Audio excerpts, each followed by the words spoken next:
ಕೆಲವೇ ಕ್ಷಣಗಳಲ್ಲಿ ಅಜಿತ್ ಪವಾರ್ ಅಂತ್ಯಕ್ರಿಯೆಯನ್ನು ನೆರವೇರಿಸಲಾಗುತ್ತೆ. ಸರ್ಕಾರಿ ಗೌರವಗಳೊಂದಿಗೆ ಬಾರಾಮತಿಯಲ್ಲಿ ಈಗಾಗಲೇ ಎಲ್ಲಾ ರೀತಿಯ ಸಿದ್ಧತೆಗಳನ್ನು ಮಾಡಿಕೊಳ್ಳಲಾಗಿದೆ.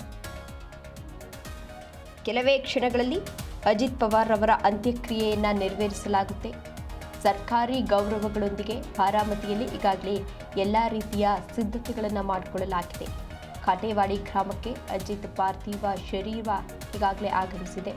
ನಿತಿನ್ ಗಡ್ಕರಿ, ಗೃಹ ಸಚಿವ ಅಮಿತ್ ಶಾ ಅವರು ಕೂಡ ಇದರಲ್ಲಿ ಭಾಗಿಯಾಗ್ತಾರೆ. ಕೇಂದ್ರ ಗೃಹ ಸಚಿವ ಅಮಿತ್ ಶಾ ಅವರು ಕೂಡ ಇದರಲ್ಲಿ ಭಾಗಿಯಾಗ್ತಾರೆ.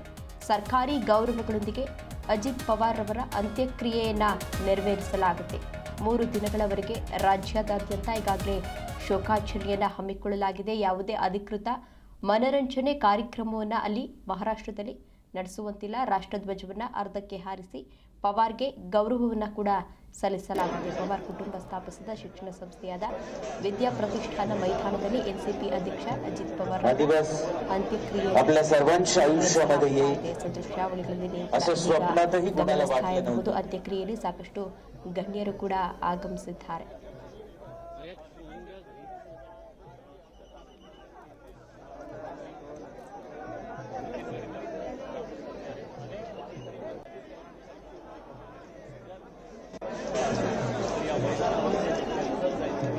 हा दिवस आपल्या सर्वांच्या आयुष्यामध्ये येईल असं स्वप्नातही कुणाला वाटलं नव्हतं.